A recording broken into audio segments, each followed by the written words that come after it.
This is Valley News Live at 5.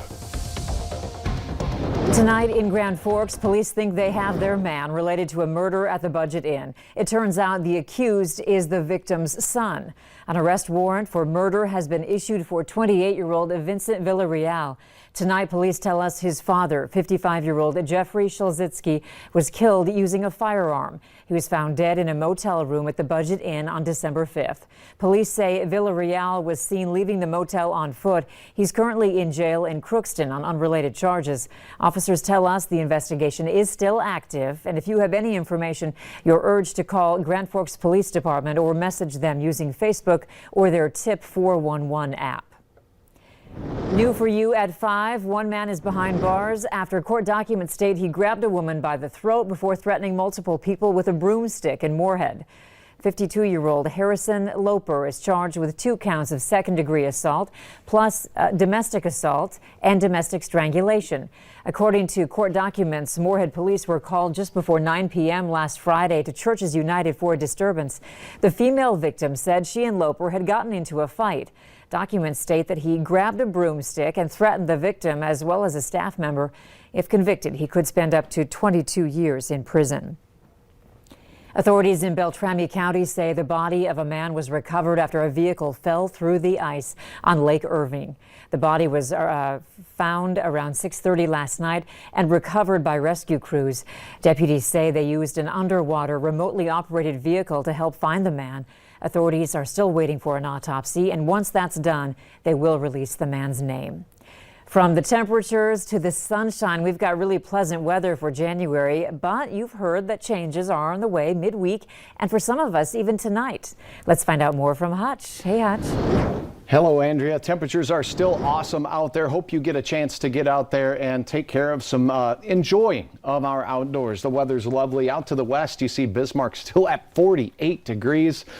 And take a look closely there, Andrea. I think somebody is water skiing on Lake Sakakawea. It's 48 in Bismarck at this hour. A few high clouds spreading in from the west as a warm front approaches. It looks like more mild weather is in the forecast, including the evening. Now, with that mild weather could come an isolated flurry overnight for our region. Not all of us will see it, and it doesn't look to be too significant, although watch for slippery spots. Temperatures will be in the 20s by morning. Grand Forks, a beautiful evening for you as well. And our transition to more wintry weather begins tomorrow. Hour-by-hour details on that and why a first alert weather day has been declared for Friday here in just a moment. All right, thanks, Hutch. We're learning more about a Moorhead stabbing from over the weekend. Neighbors telling Valley News Live it's a day that's still haunting them. And then all of a sudden I hear this shrieking and I'm like, whoa. And loud scream. I hear this thundering down the stairs. And then I hear, help, help, someone call the police. He's going to kill me. Moorhead police say 27-year-old Juan Pablo Brown has not been formally charged but is being held in the Clay County Jail on first-degree attempted murder, first-degree assault, third-degree criminal sexual conduct, and domestic assault. Police say the victim is still in the hospital. Brown is set to be in court tomorrow.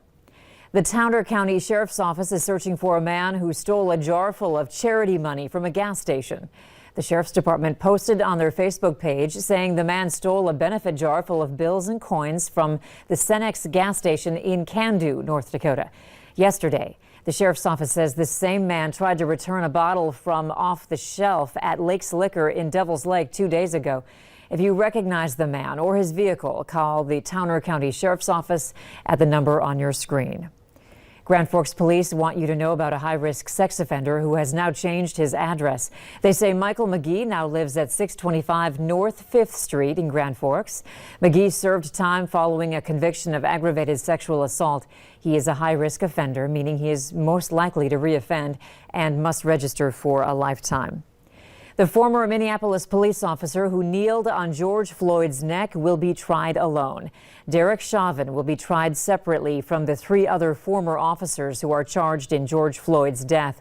The judge says it would be impossible to comply with social distancing guidelines if all 4 of the former police officers were tried at the same time. Chauvin was shown in video kneeling on the neck of George Floyd for several minutes. His trial will be held in March. The FBI has a warning for police departments at state capitals across the country. Prepare for armed protests starting this weekend.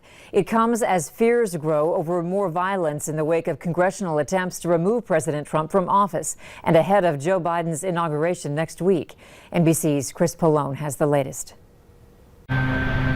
In Washington and at state capitals across the country, a heightened state of security after last week's D.C. insurrection and warnings from the FBI that more armed protests and attacks are possible. It's virtually unprecedented to see this kind of broad yet specific intelligence bulletin go out to everyone. The FBI sent a memo to law enforcement agencies across the country warning of possible armed protests starting this weekend. We continue to gather intelligence that will aid in our ability to disrupt possible future violent activity. And security officials warned Democratic members of the House Monday about specific threats to the Capitol surrounding the inauguration. One member on the call said it was chilling and horrific. They're right to be concerned. It's right to be prepared. What's appalling about what happened on January 6th is a lack of preparation. We can't repeat that mistake. President Trump still taking no responsibility for inciting last week's mob in Washington with his address to supporters, but is calling for calm for the inauguration. We want no violence, never violence. We want absolutely no violence. For the inaugural, there will be a tight perimeter around the Capitol with thousands of police and National Guard on the streets. And now the Senate Minority Leader is calling for travel restrictions for those caught participating in last week's incursion. The people, the insurrectionists who breached the U.S. Capitol, fall under the definition of threats to the homeland and should be immediately added to the TSA no-fly list. A little more than a week before the traditional transfer of power in the U.S., with fears this time it might not be peaceful. Chris Pallone, NBC News. Officials say at least 10 Capitol police officers are under investigation in connection with last week's assaults, including one who was seen posing for selfies with rioters. The White House will undergo a thorough, deep cleaning before the Bidens move in. Government contracts and purchase orders reviewed by NBC News show plans for additional inaugural cleaning, totaling nearly $500,000. They show plans for a top-to-bottom cleaning above and beyond what typically occurs during a residence changeover. The White House has been the site of several COVID-19 outbreaks during the pandemic. The Biden transition team did not immediately respond to NBC's request for comment. Seniors in Grand Forks will soon be able to receive the COVID vaccine. The health department and All True Health System have finished vaccinating frontline healthcare workers, first responders, and long-term care residents and staff. That means they can move on to Phase 1B. This phase begins with vaccinating people age 75 and older. The health department warns that vaccinating seniors could take several weeks. For more information on the vaccine, contact the COVID hotline at the number on your screen. In the wake of last week's assaults on the Capitol, some of America's biggest corporations are distancing themselves from lawmakers. More than a dozen Fortune 500 companies have suspended political donations. At least one of them wants money back from senators who claim that Joe Biden's election was a fraud. Ed O'Keefe reports on the impact this could have. On Monday, Hallmark Cards Company asked for a refund from Republican Senators Josh Hawley and Roger Marshall, who received a combined $12,000. The company says that the senators' decision to vote to reject states' certified electoral college results last week do not reflect our company's values. American Express told employees Monday they're withholding donations from lawmakers who voted to subvert the presidential election results and disrupt the peaceful transition of power. Other major firms like Goldman Sachs, Citigroup, Facebook, Google, and Microsoft are going farther, saying they'll withhold all political contributions from members of both parties.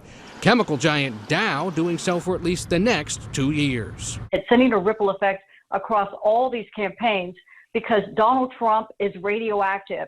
Leslie Sanchez is a Republican consultant and CBS News political analyst and said the corporate giving ban could hurt many GOP candidates. The question campaigns are asking themselves is how long is this going to last, and can they separate their campaign from the larger Republican Party and the aura that it has?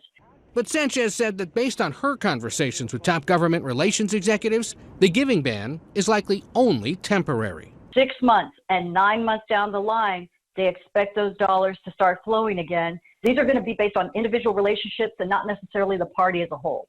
But CBS News political contributor Robbie Mook, a Democratic Party consultant, thinks this is a bigger shift. This is part of a larger reckoning we're seeing in our society. You know, employees of these companies really care about what their leadership is doing, about what happens to this PAC money that they're donating. And we saw how this was transformational in sports, in entertainment. And I think we're going to start to see it in corporate America as it relates to politics as well. Corporate America is also facing pressure when it comes to hiring President Trump's current and former spokespeople. White House press secretaries often go on to get high-profile jobs in the private sector. President Obama's landed at McDonald's, Amazon, and United Airlines. Forbes magazine editor Randall Lane argues that those that spoke for Mr. Trump will face a different landscape. He says if top companies hire them, his magazine, quote, will assume that everything your company or firm talks about is a lie. There's no way that we can look at our readers and say, these are people we can trust in the private sector now to give accurate information. In other fallout, the PGA has distanced itself from President Trump, saying it will not play the PGA Championship at Trump National Golf Club in New Jersey next year. Supporters of legalizing recreational marijuana in North Dakota are taking another run at the issue after failing to collect enough signatures to get it on the 2020 ballot. The group filed a new petition today. If approved, backers would have 1 year to turn in at least 26,904 valid signatures to put it to a vote in November of 2022. Petition gatherers fell just shy of 24,000 signatures in last year's effort and blamed the coronavirus pandemic. Talk about being in the right place at the right time. A Nebraska state trooper was driving on an icy Interstate 80 west of Lincoln yesterday morning when suddenly the vehicle in front of him began to fishtail across multiple lanes, nearly going into the guardrail. Then the driver overcorrected, sending the vehicle onto the shoulder where it rolled. Both the driver and passenger were wearing seatbelts and were not injured. If you're looking for a temporary job, we know what companies are looking for. That list of in-demand jobs is coming up on Valley News Live at 5.